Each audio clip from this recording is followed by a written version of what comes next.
رمضان کی کیا فضیلت بیان کی جائے۔ رمضان کے بارے میں تو ایک بار موسیٰ علیہ السلام نے اللہ تعالیٰ سے پوچھا کہ یا اللہ، جتنا میں آپ کے قریب ہوں، آپ سے بات کر سکتا ہوں، اتنا کوئی اور بھی قریب ہے؟ اللہ اکبر، یعنی کلیم اللہ تھے، کلام کیا کرتے تھے۔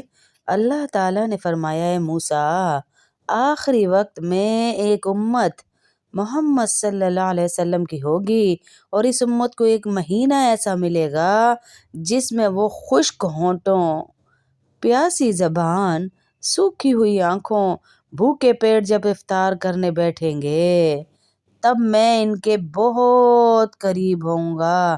موسیٰ، تمہارے اور میرے درمیان 70 پردوں کا فاصلہ ہے، لیکن افطار کے وقت اس امت اور میرے درمیان ایک پردے کا بھی فاصلہ نہیں ہوگا، اور جو دعا وہ مانگیں گے اسے قبول کرنا میری ذمہ داری ہوگی۔ موسیٰ، سبحان اللہ ہے، اللہ رب العزت اتنا درجہ دے رہے ہیں مجھے اور آپ کو اس رمضان کی بدولت، اس رمضان کی بدولت، کیونکہ اللہ تعالیٰ نے اس ماہ مبارک کی اپنی طرف خاص نسبت فرمائی۔ حدیث شریف میں آتا ہے کہ رمضان شہر اللہ، رمضان اللہ کا مہینہ ہے، اور یہ ظاہر ہے کہ ہر چیز میں نسبت کی وجہ سے منسوب جس کی طرف نسبت کی گئی ہو، اللہ اکبر، اس کی عظمت کے اثرات پیدا ہوتے ہیں۔ جب اس مہینے کو اللہ تعالیٰ نے اپنی طرف منسوب فرمایا تو اس کی خصوصی نسبت سے معلوم ہوگا کہ حق تعالیٰ شانو کتنا اجر دیں گے اس کو جو اس کا اکرام کرے گا۔ اب ذرا اجر سنتے جائیے۔ اس مہینے میں اللہ کی رحمت کی موسلا دھار بارش ہوتی ہے جو باقی مہینوں میں نہیں ہوتی ہے، جو اللہ کی دی ہوئی بصیرت کی آنکھوں والے لوگ ہی دے سکتے ہیں۔ اب دیکھیے نا جی، حضرت ابو سعید خدری سے روایت ہے کہ حضور صلی اللہ علیہ وسلم نے ارشاد فرمایا کہ جب رمضان کی پہلی رات ہوتی ہے تو آسمان کے دروازے کھول دیے جاتے ہیں۔ اللہ اکبر ہیں، اور کوئی مسلمان بندہ ایسا نہیں کہ رمضان شریف کی راتوں میں سے کسی رات میں نماز پڑھے مگر یہ کہ اللہ تعالیٰ اس کے ہر سجدے میں، یعنی تراویح کے ہر سجدے میں 2500 نیکی اللہ لکھتے ہیں، اور اس کے لیے جنت میں سرخ یاقوت کا ایک مکان بنا دیتے ہیں جس کے 60,000 دروازے ہوتے ہیں۔ اللہ اکبر، ایک دروازہ ہو، 2 ہوں، 3 ہوں تو اسی کہ یہ لوے 20 دروازے آڑی کوٹھی ساڑی، اللہ ان کوٹھیوں سے اوپر کا دے رہا ہے محل ہمیں 60,000 دروازے۔ کین یو امیجن کہ کتنا بڑا مکان ہوگا وہ جو اللہ ایک تراویح کے سجدے پہ دے رہے ہیں۔ اس مکان کے 60,000 دروازے ہیں تو وہ مکان کتنا بڑا ہوگا، اور ہر دروازے کے لیے سونے کا ایک محل ہوگا، یعنی جیسے ہی دروازہ کھلے گا اس دروازے کے سامنے سونے کا ایک محل ہوگا۔ تو کتنے گھر ہوئے؟ ایک بڑا مکان 60,000 دروازوں والا، اور اس کے 60,000 دروازوں کے آگے آگے ایک ایک محل جو سرخ یاقوت سے آراستہ ہوگا۔ پھر جب روزے دار رمضان مبارک کے پہلے دن کا روزہ رکھتا ہے تو اللہ اس کے سارے گناہ پچھلے معاف فرما دیتے ہیں۔ اللہ اکبر، اس روزے دار کے لیے روزانہ صبح کی نماز سے لے کے غروب آفتاب تک 70,000 فرشتے دعا کرتے ہیں اللہ تعالیٰ سے۔ 70,000 فرشتے اللہ سے دعا کرتے رہتے ہیں، اور رمضان شریف کی رات یا دن میں اللہ کے حضور جب کوئی سجدہ کرتا ہے تو ہر سجدے کے عوض اس کو جنت میں ایک ایسا درخت ملتا ہے جس کے سائے میں 500 برس تک چل سکتا ہے سوار۔ اللہ اکبر، لگ رہی ہے نا سیل نیکیوں کی۔ ہیں لگ رہی ہے نا، لگا رہا ہے نا میرا اللہ، نیکیوں کی سیل لگا رہا ہے، نیکیوں کی سیل۔ آ جاؤ آ جاؤ آ جاؤ، کون ہے جو نیکیاں لے گا اللہ سے؟ کون ہے جو سحری میں ایک دفعہ دعا پڑھنے سے ہمیں اتنا اجر دے رہا ہے کہ ہم اگر سحری میں ایک دفعہ 7 دفعہ پڑھ لیں، لا الہ الا اللہ الحی القیوم القائم علی کل نفس بما کسبت، 1000 نیکیاں، 1000 درجے بلند، 1000 گناہ اللہ معاف فرماتے ہیں۔ ہاں جی، اتنا کچھ اللہ دے رہے ہیں، آ جاؤ آ جاؤ، نیکیوں کی سیل لگا دی اللہ نے۔ اللہ کے نبی صلی اللہ علیہ وسلم کی حدیث کا مفہوم ہے کہ بلا شبہ جنت ماہ رمضان کے لیے شروع سال سے آخر تک سجائی جاتی ہے۔ جب رمضان شریف کا مہینہ شروع ہوتا ہے تو جنت اللہ تعالیٰ سے عرض کرتی ہے، اللہ اس مبارک مہینے میں اپنے بندوں میں سے کچھ بندے میرے اندر قیام کرنے والے مقرر فرما دیجئے جو عبادت کر کے میرے اندر داخل ہو سکیں۔ اسی طرح حوریں بھی عرض کرتی ہیں، خدا اس بابرکت مہینے میں اپنے بندوں میں سے ہمارے واسطے کچھ خاوند مقرر فرما دیجئے۔ چنانچہ جس شخص نے رمضان شریف کے مہینے کے میں اپنے نفس کی حفاظت کی، کوئی نشہ آور چیز نہیں پی، کسی مومن پر کوئی بہتان نہیں لگایا، صرف پیٹ کا بھوکا رہنا مقصود نہیں ہے، کسی پہ بہتان بھی نہ لگایا ہو، کوئی گناہ کبیرہ بھی نہ کیا ہو، تو ہر رات میں اس بندے کو 100 حوروں سے شادی کی جاتی ہے۔ اس کے لیے جنت میں ایک محل سونے اور چاندی، یاقوت اور زمرد کا تیار کر دیا جاتا ہے۔ پتہ ہے اس کی لمبائی چوڑائی کتنی ہے؟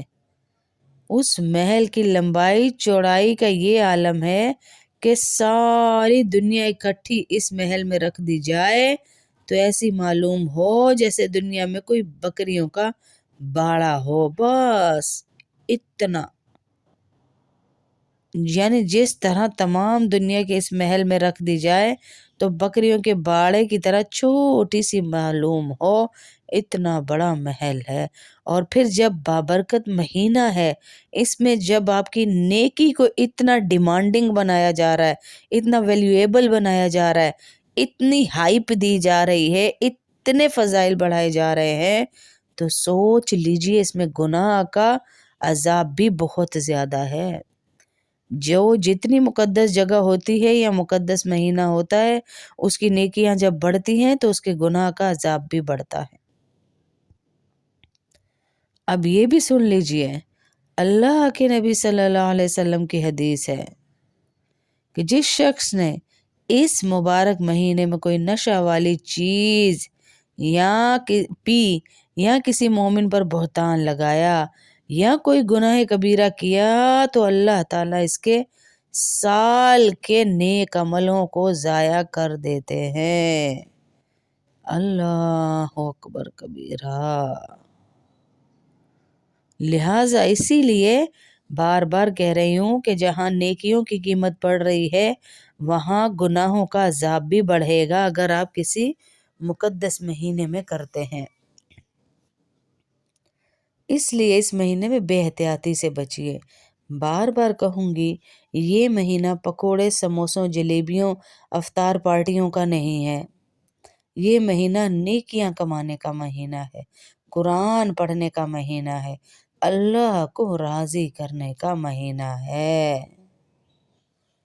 ہاں، اللہ کو راضی کرنے کا مہینہ ہے۔ اس میں حدود سے آگے نہ بڑھیں۔ اللہ تعالیٰ نے جتنے ہمارے لیے 11 مہینے مقرر کیے جن میں طرح طرح کی نعمتیں استعمال کرتے ہیں، ہم لذتیں حاصل کرتے ہیں، لیکن رمضان کا مہینہ اللہ تعالیٰ نے اپنی عبادت کرنے کے لیے خاص فرما لیا۔ لہٰذا رمضان کے مہینے میں بے احتیاطی سے گریز کرنی چاہیے اور جان و دل سے اس مہینے کی اطاعت کرنی چاہیے تاکہ اللہ اور اس کے رسول کو خوشی ہو، اللہ کو خوشی ہو کہ میرا مہینہ کسی کے گھر مہمان بن کر گیا ہے تو انہوں نے کتنا اکرام کیا ہے اس کا ہے۔ کتنا اکرام کیا ہے اس کا. ایک مجوسی نے اپنے بیٹے کو جاتے ہوئے، اللہ اکبر، اپنے بیٹے کو جاتے ہوئے رمضان کے مہینے میں باہر بیٹا کچھ کھا رہا تھا مارکیٹ میں، تو بخارا کا یہ واقعہ ہے. اس نے مارا اپنے بیٹے کو، مارا کہ تجھے نہیں پتہ یہ مسلمانوں کا رمضان کا مہینہ ہے اور تو کھلے عام کھا رہا ہے، تو کھلے عام کھا رہا ہے. تو اسے جنت مل گئی، مجوسی کو، میری بہنوں، مجوسی کو جنت مل گئی ہے. کیوں؟ اس کے پڑوسی نے خواب میں دیکھا، کہا کیا بنی، آپ تو مجوسی تھے. کہا میں تو جنت میں ہوں مسلمانوں کی. ارے جنت میں؟ ہاں جنت میں. مجھے موت کے وقت اللہ نے فرشتوں سے کلمہ پڑھوا دیا. اللہ کو میرا رمضان کا ادب اتنا پسند آیا تو یہ ان بیٹیوں کے لیے، ان بہنوں کے لیے ایک تنبیہ ہے جو جوان جہان بے پردہ رمضانوں کے درمیان میں مارکیٹوں میں بوتلیں پی رہی، جوس پی رہی، کہ بھائی آج سب کو ہی پتہ ہے ہمارا روزہ نہیں ہے. کس کو نہیں پتہ کہ لڑکی کو پیریڈز نہیں ہوتے؟ ایسی بے حیائی، ایسی بے غیرتی. یونیورسٹیز میں لڑکے بیچنے والے، یونیورسٹیوں میں کینٹینز پہ چیزیں، اور لڑکیاں دھڑا دھڑ ان سے لے رہی ہیں. اتنی بے ادبی، اتنی بے ادبی رمضان کی. پھر اللہ کا قہر نازل ہوتا ہے، اللہ کا عذاب نازل ہوتا ہے ایسی قوموں پہ جو اللہ کے مہمان کی قدر نہیں کرتے. ہاں، کیا نہیں کرتی لڑکیاں ایسے؟ کیا نہیں مارکیٹوں میں کھاتی؟ کیا جو جابس کر رہی ہیں وہ نہیں کھاتی؟ کہ سب کو پتہ ہے بھائی، نیل پالش لگا لیں گی ان دنوں میں کہ سب کو پتہ ہے بھائی، بے شک نماز پڑھتی ہوں لیکن سب کو پتہ ہے کہ میرے وہ ڈیز چل رہے. کوئی ادب، کوئی لحاظ، کوئی حیا، کوئی حیا رہی ہے بیچ میں؟ آپ مر بھی جائیں بیماری سے، گنجائش ہے، میں یہ نہیں کہہ رہی، لیکن ادب کو لحاظ رکھیے. رمضان ہے، اپنے بچوں کو بھی سکھائیے کہ باہر جا کر نہ کھائے، ادب کرے رمضان کا. یہ ہم قسط وار چلا رہے ہیں روزانہ تھوڑا تھوڑا آپ کو، کہ تراویحوں کا، رمضان کا. آگے انشاءاللہ آہستہ آہستہ مسائل پہ ہم آئیں گے کہ مسائل کیا ہے رمضان کے، کس چیز سے روزہ ٹوٹ جاتا ہے، کس سے رکھا جاتا ہے. اور سب سے بڑی جو چیزیں آپ نے رمضان سے پہلے چھوڑنی ہے نا، اللہ کے نبی صلی اللہ علیہ وسلم نے جن سے کہا کہ ان 4 کی رمضان میں بھی بخشش نہیں ہوتی. 4 ایسے لوگ ہیں جن کی اس برکتوں والے، رحمتوں والے، عزتوں والے اور سیل لگی ہوئی نیکیوں کی، اور وہ اپنی بخشش نہیں کروا پا رہا، وہ اپنے آپ کو بخشوا نہیں پا رہا. کون سے جرم ہیں وہ، کون سے گناہ ہیں وہ، ذرا سنیے. حضور اقدس صلی اللہ علیہ وسلم کی حدیث کا مفہوم ہے کہ 4 شخص کی رمضان میں بھی بخشش نہیں ہوتی. پہلا نمبر ہے شرابی کا، جو شراب کا عادی ہو. سیکنڈ، جو ماں باپ کا نافرمان ہو. نسلو جتھے نسلاں کرا لو افطاریاں رج رج کے لوکاں نو. جب تو ہے ہی اپنے ماں باپ کا نافرمان تو تیری بخشش نہیں ہو سکتی رمضان میں بھی. شرابی کی نہیں ہوگی، ماں باپ کے نافرمان کی نہیں ہوگی، رشتہ داری توڑنے والے کی نہیں ہوگی، کینہ رکھنے والے کی نہیں ہوگی. یہ 4 کیٹیگریز ہیں جن کی بخشش رمضان میں بھی نہیں ہوگی. رشتہ داری توڑنا آج ہم نے عام سمجھ لیا ہے، غیروں سے تعلقات بنا کر بیٹھے ہوئے ہیں اور رشتہ داروں سے توڑ کر کے. جی زمانہ ہی نہیں ہے. آپ کیوں اپنا فائدہ سب میں ڈھونڈتے ہیں؟ کیوں مفاد رکھتے ہیں کہ جی ہمیں جس سے فائدہ نہیں وہ رشتہ داری کس کام کی؟ ارے رشتہ داریاں تو اپنے آپ کو جنت میں پہنچانے کے لیے ہوتی ہیں، فائدے اٹھانے کے لیے تھوڑی ہوتی ہیں رشتہ داریاں. کہ آپ کو فائدہ نہیں دے رہی تو اللہ نے بے شک کہہ دیا کہ رشتہ داری نہ توڑنا، لیکن مجھے فائدہ نہیں دے رہی تو میں لات ماروں گی۔ ایسا مت کیجئے، پھر اللہ آپ کو جب لات مارے گا نا، اللہ آپ کو جب ذلیل اور رسوا کرے گا نا، تو پھر یہ آس پاس کے رشتے صرف تماشے دیکھتے ہیں، اپنا خون ہی آگے بڑھتا ہے، یہ بتا دوں میں آپ کو۔ ہاں، اس لیے اللہ کے نبی صلی اللہ علیہ وسلم نے منع فرمایا اور کہا جو توڑے اس سے جوڑو۔ ایک صحابی آئے اللہ کے نبی، میں بڑا دکھی ہوں، میں اپنے رشتہ داروں کے ساتھ بہت اچھا کرتا ہوں پر میرے ساتھ بہت برا کرتے ہیں، میرے ساتھ ہمیشہ وہ ایسے کر دیتے ہیں کہ میں دکھی ہی ہو جاتا ہوں۔ میں حالانکہ ان کی ہر معاملے میں تعریف کرتا ہوں، ساتھ دیتا ہوں، مدد کرتا ہوں۔ تو اللہ کے نبی نے کہا تجھے اپنے ہر کام میں اللہ کی مدد چاہیے؟ تو اس نے کہا یا رسول اللہ، کس کو نہیں چاہیے ہوتی اللہ کی مدد، کس کو نہیں چاہیے؟ پھر کہا پھر ایسا ہی کرتا رہے، چاہے وہ تیرے ساتھ برا کرے تو ان کے ساتھ اچھائی کرتا رہے، تاکہ اللہ کی مدد تیرے ساتھ شامل حال رہے ہر کام میں۔ اجی ہمیں اللہ ہی کی چاہیے، احسان نہیں چاہیے دی کسی دی، کوئی کبھی پورا نہیں ڈلا ہمیں، یاد رکھیے گا، کوئی کبھی پورا نہیں ڈلتا، اللہ ہی ہے جو ہماری مدد کر سکتا ہے، اور اللہ ایسا ہم سفر ہے جو نہ موت پہ چھوڑتا ہے، نہ پریشانی میں چھوڑتا ہے، نہ غم میں چھوڑتا ہے، نہ خوشی میں چھوڑتا ہے، اگر ہم اللہ کو ساتھ لے لیں۔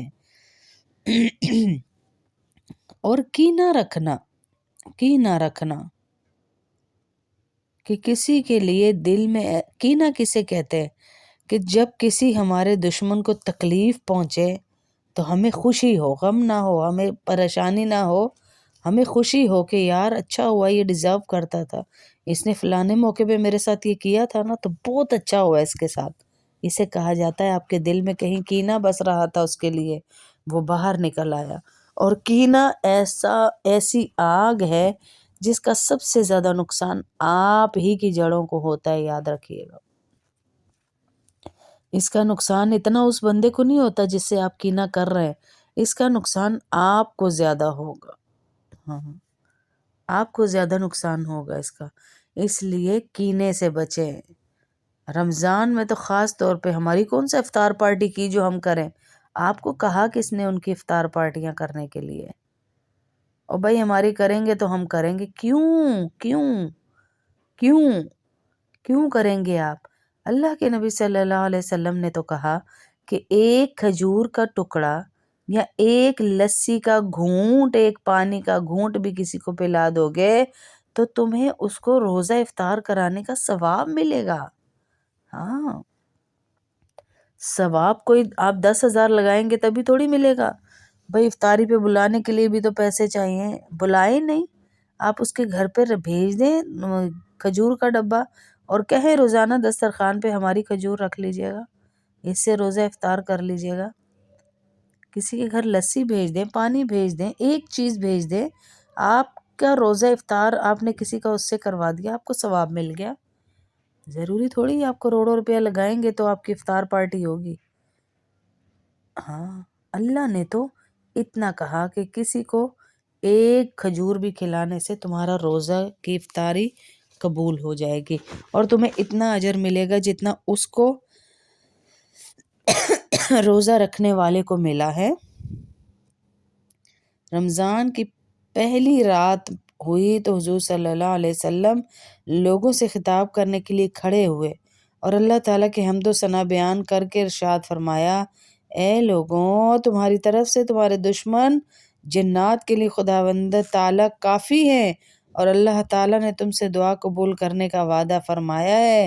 چنانچہ کلام پاک میں ارشاد ہے، ادعونی استجب لکم، ادعونی استجب لکم، مجھ سے مانگو میں تمہاری دعا قبول کروں گا۔ سن لو، خداوند تعالیٰ نے ہر سرکش شیطان پر 7 فرشتے نگرانی کے لیے مقرر فرما دیے ہیں۔ اللہ اکبر، لہٰذا وہ ماہ رمضان گزارنے تک چھوٹنے والے نہیں ہیں، قید ہیں شیطان آسمانوں میں۔ اور یہ بھی سن لو، رمضان شریف کی پہلی رات سے آخر رات تک کے لیے آسمان کے دروازے کھلے ہوئے ہیں۔ اس مہینے میں دعا کرو، دعا کرو، دعا کرو، دعا کرو۔ اللہ اکبر۔ آگے ہم بتائیں گے کہ کون سے عشرے میں کیا کیا پڑھیں اور کتنا پڑھیں، تو انشاءاللہ ساتھ ہی بنے رہیے گا کہ ہر اس میں انشاءاللہ تھوڑا تھوڑا کر کے بتا رہے ہیں۔ یہ ہماری چل رہی ہے انشاءاللہ رمضان سیریز، جس کے اندر ہم آپ کو تھوڑا تھوڑا کر کے روزانہ رمضان کے بارے میں بتا رہے ہیں، تو آپ بھی ساتھ ساتھ رہیے گا تاکہ آپ کو فضیلتیں پتہ چلتی رہیں گی انشاءاللہ۔ تو اللہ رب العزت کا کرم رہے گا انشاءاللہ، پتہ چلتا رہتا ہے فضائل کا۔ بالکل انسان موٹیویشن مانگتا ہے، انسان کے اندر یہ مادہ ہے کہ کوئی اسے موٹیویٹ کرے یا کوئی فضائل سنائے کسی چیز کے، تو کرنے کا اور دل چاہتا ہے۔ تو اسی کو مد نظر رکھتے ہوئے ہم نے یہ سیریز چلائی ہے کہ رمضان سیریز کا آغاز ہوا ہے، یہ سیکنڈ ہمارا بیان ہے رمضان کے لیے۔ تو آپ ساتھ ساتھ بنے رہیے تاکہ آپ کو پتہ چلتا رہے انشاءاللہ انشاءاللہ، اور آپ ان فضائل میں ہمارے ساتھ ساتھ عمل کرتے رہیں۔ یہ بہت بڑی سعادت کی بات ہے کہ اللہ ہمیں ان مجلسوں کے لیے چنتا ہے میری بہنوں، بہت بڑی۔ یہ ایسے نہیں تھا کہ میرا دل کیا تو میں چلی گئی اور میں نے سن لیا، بلکہ میرا اور آپ کا چناؤ ہوا، سلیکشن ہوئی، نام لیا گیا، پھر ہماری بات کی گئی آسمانوں کے اوپر، اور فرشتوں کو حکم دیا گیا کہ سب میں اعلان کر دو کہ سارے کے ساری مخلوق اس بندے کے لیے دعا کریں، اس بندی کے لیے دعا کریں۔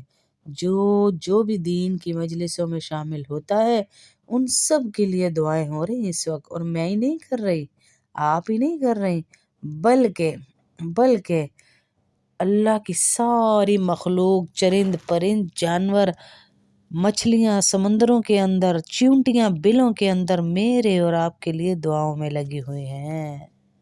ہاں، دعا کر رہی وہ میرے اور آپ کے لیے۔ اور کیا چاہیے میری بہنوں، اور کیا چاہیے بتائیں؟ اللہ خود اپنے فرشتوں کے سامنے آپ کا تذکرہ کر کے فخر محسوس کر رہے کہ دیکھو میرے بندے آئے ہائے دعا کے لیے بیٹھے، میرے ذکر کے لیے بیٹھے، میرے مہمان مہینے کے ذکر کے لیے بیٹھے ہیں۔ اور کیا چاہیے؟